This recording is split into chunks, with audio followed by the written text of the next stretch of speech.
Hello बिहारवासी। आज हम लोग जानेंगे 40 महत्वपूर्ण क्वेश्चन विज्ञान के, जो कि प्रकाश मतलब अध्ययन का नाम है प्रकाश परावर्तन और अपवर्तन। इसमें से कक्षा 10 के बच्चे 40 महत्वपूर्ण क्वेश्चन। अब दोस्तों, इसमें से 40 क्वेश्चन के अलावा तो आपके कभी दोस्त आ ही नहीं सकते हैं। पूरा एक चैप्टर का 40 क्वेश्चन मतलब इसमें है। तो चलिए पहला क्वेश्चन जानते हैं। समतल दर्पण द्वारा बना प्रतिबिंब हमेशा कैसा होता है? तो समतल दर्पण में बनने वाला जो प्रतिबिंब होती है, क्या होती है? सीधा होती है और आभासी होती है। आभासी होती है और सीधा होती है। याद रखनी है, आभासी होती है और सीधा होती है, क्योंकि आभासी का अर्थ होता है कि कभी भी इसे पर्दे पे नहीं उतारा सकता, पर्दे पे नहीं उतारा जा सकता, और इसको एक तरह से काल्पनिक रूप से मान सकते हैं। तो इसको क्या बोलेंगे? आभासी और सीधा। नेक्स्ट दूसरे क्वेश्चन की तरफ बढ़ते हैं। प्रकाश परावर्तन के नियम लागू होते हैं। प्रकाश के परावर्तन के नियम सभी परावर्तक सतह पर लागू होते हैं, यानी कोई भी सतह हो, प्लेन सतह हो, रुखरा सतह हो, है ना, और या ऐसे गड्ढा वाला सतह हो, चाहे ऐसे सतह हो, है ना, किसी भी प्रकार की सतह होगी तो प्रकाश के परावर्तन के नियम लागू होंगे। इसलिए इसका आंसर हो जाएगा सभी परावर्तक पृष्ठों पर होंगे। बस में एक मतलब प्रकाश के परावर्तन के नियम होता है कोण आई बराबर कोण आर होता है ना, कोण आई बराबर कोण आर होता है। जबकि दूसरा होती है आपतित किरण, अभिलंब तथा प्रवर्तित किरण तीनों पे एक ही तल में हो। जैसे कि ऐसे हो, मान ली कोई लेंस है, ऐसे किरण आया, फिर टकराया, फिर ऐसे गया, और यहाँ से ऐसे क्या बना? एक कोण बना, जो इधर भी बनेगा और इसका मतलब बीचों बीच जाएगा, इसके बीचों बीच। दूसरे क्वेश्चन की तरफ बढ़ते हैं। किसी गोलीय दर्पण की वक्रता त्रिज्या आर तो फोकस का क्या संबंध होगा? किसी गोलीय दर्पण की वक्रता त्रिज्या आर और फोकस दूरी एफ में क्या संबंध होगा? तो एफ बराबर आर बटा 2, यानी कि एफ बराबर क्या हो जाएगा? आर। यानी अगर दर्पण है और यहाँ से अगर मान लेते हैं यहाँ पे अगर एफ फोकस हो, है ना, ये फोकस हो, तो त्रिज्या जो होगी, त्रिज्या सॉरी फोकस नहीं होगी, यहाँ पे त्रिज्या होगी आर होगी, और यहाँ पे कहीं फोकस होगी। तो इसका आधा करेंगे ना, इसका आधा करेंगे तो यानी फोकस आएगा। तो यानी इसका मतलब गया आर बटा 2, यानी आर बटा 2, एफ बराबर आर बटा 2 हो जाएगा इसका आंसर। वाहनों के अग्रदीप में किस दर्पण का उपयोग किया जाता है? वाहन जो होता है, किसी भी प्रकार की गाड़ी होती है, बस, ट्रक, मोटरसाइकिल, उसके आगे वाला जो हेडलाइट होता है ना, वाहन के आगे वाला जो हेडलाइट होता है ना, हेडलाइट, तो आप देखेंगे ना उसमें, मतलब आगे वाला जो हेडलाइट होती है, आगे वाला, आप उसमें देखेंगे ना कि किसी भी गाड़ी में तो हेडलाइट वो अवतल दर्पण होता है, अवतल दर्पण का, याद रखना है। और हम लोग बढ़ते हैं आगे क्वेश्चन की तरफ।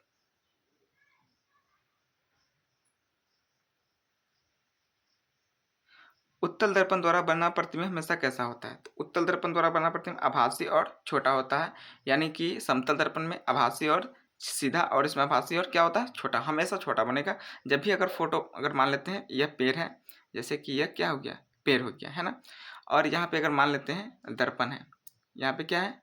दर्पण। दर्पण अवतल दर्पण का ऐसे थोड़ा सा होता है, उभरा हुआ रहता है ना, यानी कि आपको उत्तल दर्पण कैसा रहेगा? वैसे उभरा हुआ रहेगा। तो कहने का मतलब इसमें जो प्रतिबिंब बनेगा, तो इसमें प्रतिबिंब आपको छोटा बनेगा। छोटा जैसे कि एक ऐसे बनेगा, छोटा सा ऐसे छोटा प्रतिबिंब बनेगा। तो उत्तल दर्पण में बना प्रतिबिंब हमेशा क्या होगा? छोटा होगा और आभासी होगा, जिसे पर्दे पर उतारा नहीं जा सकता है। आगे देखते हैं। डेंटिस्ट यानी कि जो दांत जो मरीज को चेक करता है, बड़ा प्रतिबिंब देखने के लिए किस दर्पण का उपयोग करता है? तो किसी भी चीज़ को बड़ा देखने के लिए हम अवतल दर्पण का प्रयोग करेंगे, चाहे किसी भी शरीर के अंग का हो, चाहे बाहर किसी भी अंग का हो। अवतल दर्पण इस प्रकार का होता है, इसमें ऐसे गहरा होता है।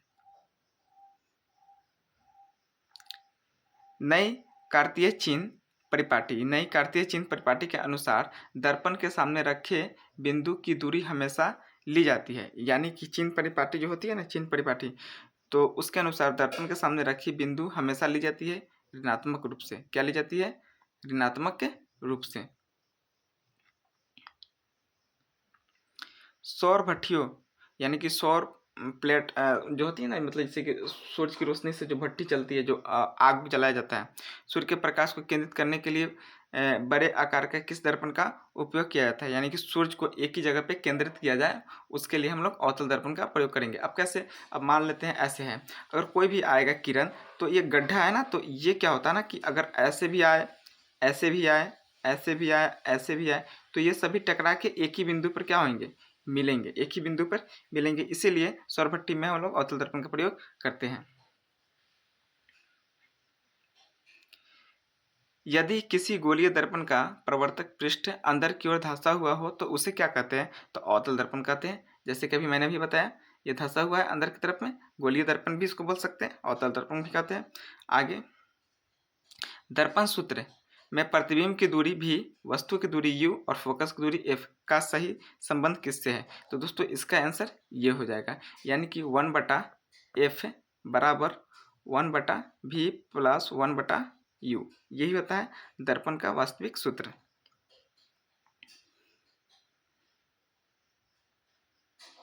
गोलीय दर्पण द्वारा उत्पन्न रैखिक आवर्धन m का सूत्र वास्तविक दूरी u प्रतिबिंब भी पदों में होता है, तो क्या होगा?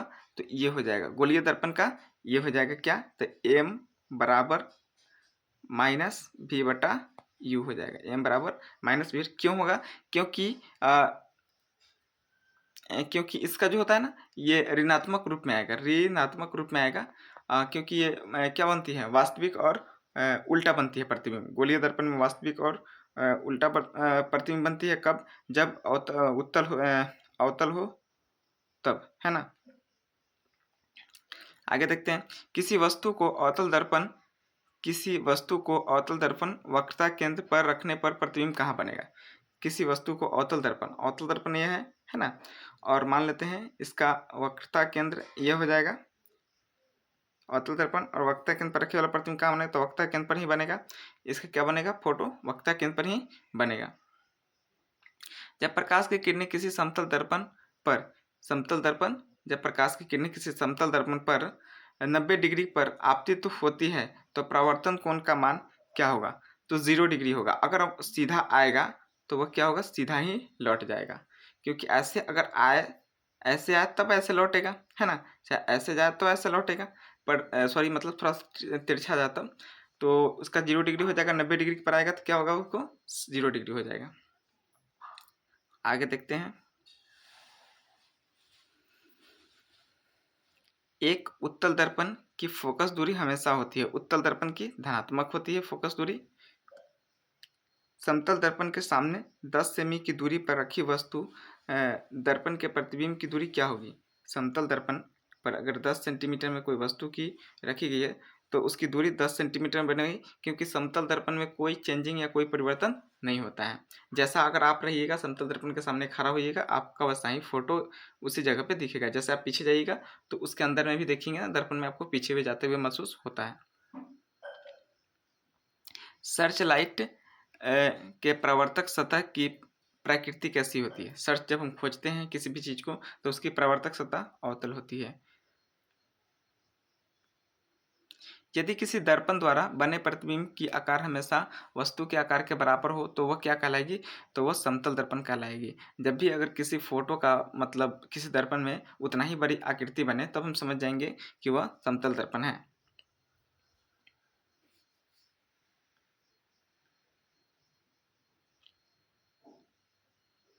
गोलीय दर्पण के ध्रुवीय से मुख्य फोकस दूरी f की ओर दूरी को क्या कहेंगे? तो फोकस दूरी कहेंगे। अगर मान लेते हैं ऐसे गोलीय दर्पण है और इसका ध्रुव यहाँ पे होता है ना, और यहाँ पे f होगा और यहाँ पे c होगा, जिसको सेंटर भी कह सकते हैं एक तरह से। तो यहाँ कह रहा है गोलीय दर्पण के ध्रुव और फोकस दूरी f को क्या कहते हैं? तो फोकस दूरी कहेंगे। क्या कहेंगे? इसको फोकस दूरी कहेंगे। आगे देखते हैं, किसी अवतल दर्पण पर अनंत से आ रही किरणें परावर्तन के बाद कहाँ मिलती है? मान लेते हैं किसी अवतल दर्पण है ऐसे अनंत से आ रही कोई चीज है ना, और मान लीजिए अनंत से ऐसे कोई आ रही है तो वो कहाँ पर मिलेगी? तो इसका आंसर हो जाएगा दोस्तों फोकस पे मिलेगी। कहाँ पे मिलेगी?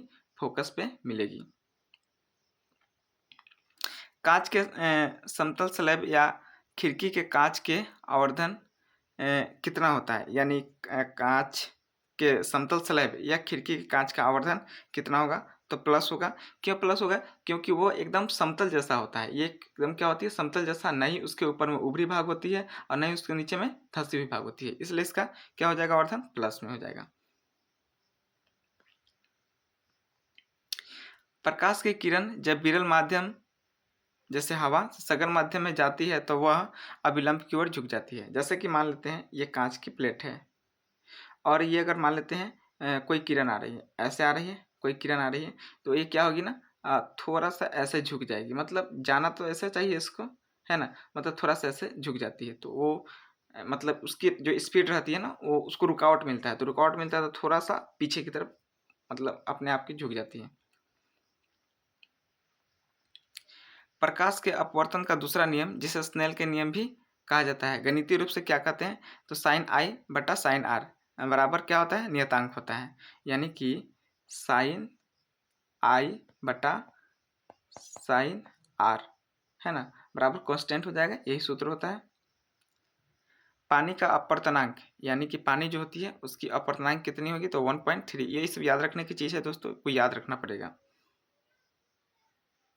पानी में आंशिक रूप से डूबी हुई पेंसिल टेढ़ी मुड़ी हुई प्रतीत होती है, इसका कारण क्या है, प्रकाश का अपवर्तन है, जो हमने भी देखा कि अगर मान लेते एक ग्लास है ना, और इसमें पानी भरी हुई है, तो क्या होती है, ये सघन माध्यम हो गया, तो अगर कोई चीज़ बाहर से अगर ऐसे दिख रहा है पेंसिल, तो इसके अंदर में ये तो सीधा ऐसे दिखना चाहिए, बट थोड़ा सा पेंसिल क्या होता है, ऐसे मुड़ी हुई प्रतीत होती है पेंसिल, तो ये मतलब प्रकाश के अपवर्तन के कारण होती है। किस लेंस को अभिसारी लेंस भी कहा जाता है, यानी किस लेंस को अभिसारी, तो उत्तल को, क्यों, क्योंकि इसमें अभिसारी अभिसारी और सीधा बनता है ना, इसलिए।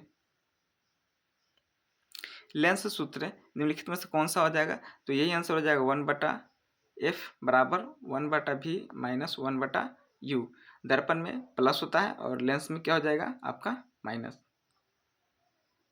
लेंस की क्षमता का सूत्र क्या होता है, तो लेंस की क्षमता का P बराबर 1/f, यानी कि डायोप्टर में नापा जाता है लेंस की क्षमता, इसलिए हो जाएगा फोकस बराबर 1/, पोटेंशियल बराबर 1/f हो जाएगा इसका आंसर। यदि किसी चश्मे की लेंस की क्षमता -2D डायोप्टर है, तो वह लेंस कैसा होगा, तो अवतल लेंस होगा, क्योंकि माइनस में है ना, अगर ये प्लस में रहता तो क्या होता, उत्तल।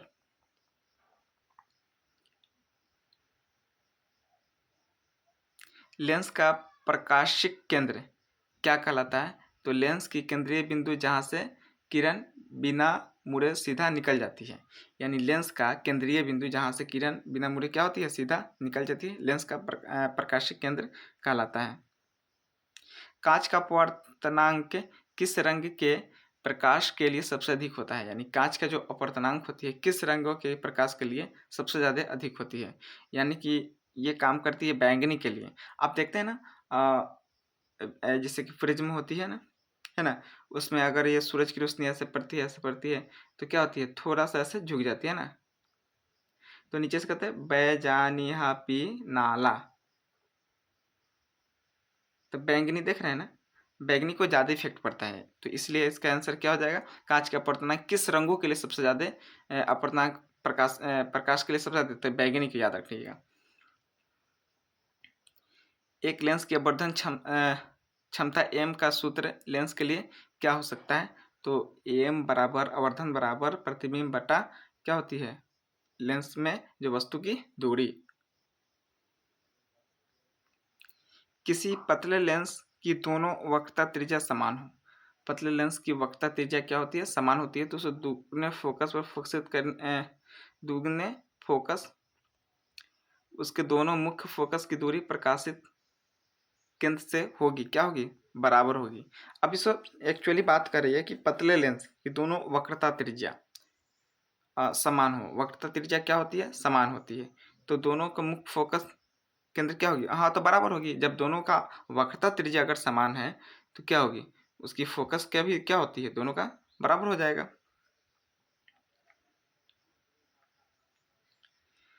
क्राउन कांच का अपवर्तनांक लगभग कितना होता है, तो 1.5 होता है, यानी कांच का यह दिया है, क्राउन कांच का उपयोग चश्मे और प्रकाशिक उपकरणों लेंस बनाने में व्यापक रूप से किया जाता है। एक अन्य प्रकार की कांच लिफ्ट कांच यानी कि फ्लिंट कांच होता है, जिसका अपवर्तनांक अधिक यानी कि लगभग 1.5 होता है, यानी फ्लिंट कांच का 1.65 होता है और क्राउन कांच का 1.52 होता है, इसको याद।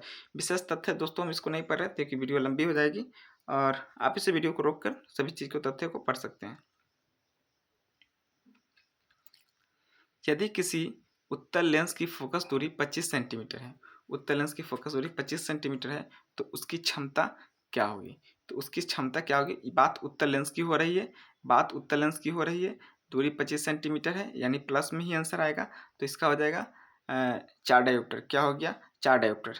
देखिए दोस्तों, 4 डायोप्टर होता कैसे है? गणना इसका है, एक्चुअली सूत्र होता है इसका P बराबर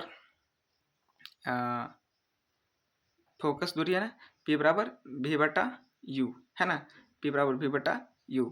तो यहाँ पर क्या क्या है, 100 बटा कितनी है फोकस दूरी? 25। इसको डिवाइड किया तो कितना आया? नहीं नहीं नहीं नहीं, ये नहीं होगा दोस्तों, ये नहीं होगा, इसको थोड़ा सा समझना होगा।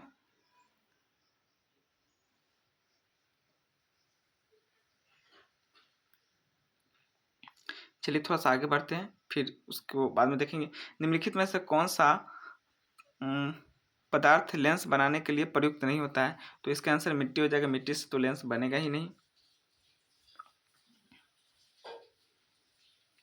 जब प्रकाश की किरण हवा से कांच की आयताकार सिल्ली स्लैब में तिरछी प्रवेश करती हो तो निर्गत किरण आपतित किरण के समांतर होती है, लेकिन थोड़ी बगल में हट जाती है। विस्थापन कहते हैं, पार्श्व विस्थापन कहते हैं। इसका आंसर हो जाएगा पार्श्व विस्थापन। जो ऐसे आने के बाद में क्या होती है, थोड़ी सी हट जाती है, मतलब थोड़ा सा ऐसे ऐसे जाती है, मतलब ऐसे ना जाके, तो पार्श्व विस्थापन हो जाएगी। एक माध्यम का निरपेक्ष अपवर्तनांक हमेशा किसके बराबर होता है? तो निर्वात में प्रकाश की चाल बट्टा माध्यम में प्रकाश की चाल के बराबर होती है अपवर्तनांक। उत्तल लेंस के सामने वस्तु को कहाँ रखने पर उसकी वास्तविक उल्टा और वस्तु का आकार बिल्कुल बराबर प्रतिबिंब बनाता है? फोकस दूरी को दुगनी पर रखने पर। फोकस दूरी की क्या हो जाएगा? दुगनी पे रखने पर। प्रकाश की चाल हमेशा अधिक, प्रकाश की चाल हमेशा अधिक किस में होती है? तो निर्वात में, यानी कि जो जहाँ वह हवा जो एक तरह से, वहाँ पे प्रकाश की चाल क्या होगी? सबसे अधिक होगी। यदि दो या दो से अधिक के पतले लेंसों को एक साथ संपर्क में रखा जाए तो उसकी कुल क्षमता P बराबर होगी, यानी कि सभी लेंस की क्षमताओं के बीजीय योग होते हैं P1, P2, P3 और इसके आगे भी होगा, तो P4। इस तरह से हम उसकी सूत्र पर गणना कर सकते हैं। तो दोस्तों, ये वीडियो आपको कैसी लगी? अगर वीडियो अच्छी लगी होगी तो लाइक, शेयर, सब्सक्राइब, और कुछ डाउट होगा तो बताइएगा, कोशिश करेंगे और इसको सुधारने के लिए। मिलते हैं तब तक के लिए अगली वीडियो के लिए। आज के लिए इतना ही।